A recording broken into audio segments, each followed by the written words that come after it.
Imam Al-Baihaqi meriwayatkan sebuah hadis dari Rasulullah sallallahu alaihi wasallam.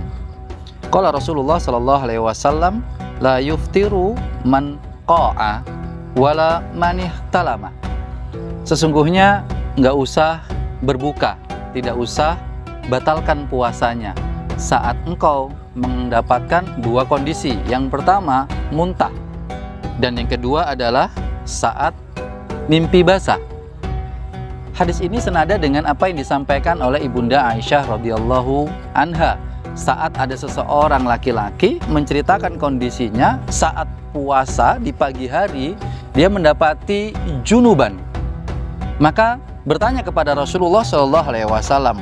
Faqala Rasulullah sallallahu alaihi wasallam, Rasulullah kemudian menjawab, wa ana usbihu junuban. Rasulullah menjawab, suatu saat aku juga seperti itu, kata Rasulullah. Wa ana uridu syiyama fa'aghtasilu wa asumu. Maka kata Rasulullah, aku langsung mandi janabah dan aku melanjutkan puasaku. Ya, Albina Family yang dimuliakan oleh Allah Subhanahu wa taala. Perkara apa yang kita sampaikan ini adalah perkara-perkara yang terkait dalam dimensi fikih. Ya, kita jamak mengetahui jika kita berbicara tentang sebuah ibadah, maka akan selalu terkait dengan sebuah kata hukum fikihnya. Ini hanya sebagian kecil dari fikih-fikih terkait dengan bulan Ramadan. Maka jika kita berbicara hadis ini, sesuatu yang tidak membatalkan puasa, semisal ini adalah muntah. Tetapi muntahnya bagaimana? Nah, fikih lebih mendalami muntah yang tidak disengaja. Tetapi jika muntah itu disengaja, maka para ulama menyepakati diantaranya puasanya batal. Yang kedua juga tentang junub.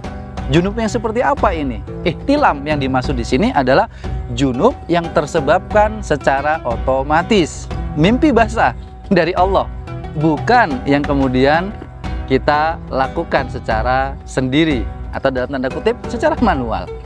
Maka kembali lagi kita tidak bisa memahami secara tekstual, tetapi lebih kita pahami lebih dalam lagi, lebih rinci lagi, dan itu namanya fikih.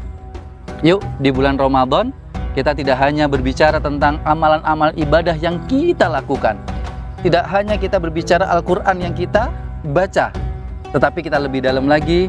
Yuk kita mendalami bab-bab terkait dengan fikih Ramadan. Asik kalau kita berbicara fikih, menarik jika kita lebih mendalami bagaimana hukum-hukum di dalam ibadah kita di bulan Ramadan.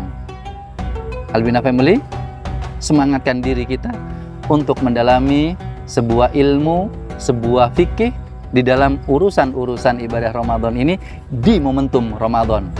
Kajian akan banyak tersajikan, akan banyak majelis-majelis ilmu, akan ramai suasana orang yang ingin mendalami ilmu-ilmunya Allah.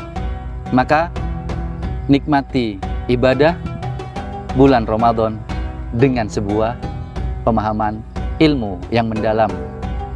Bitaufikillah.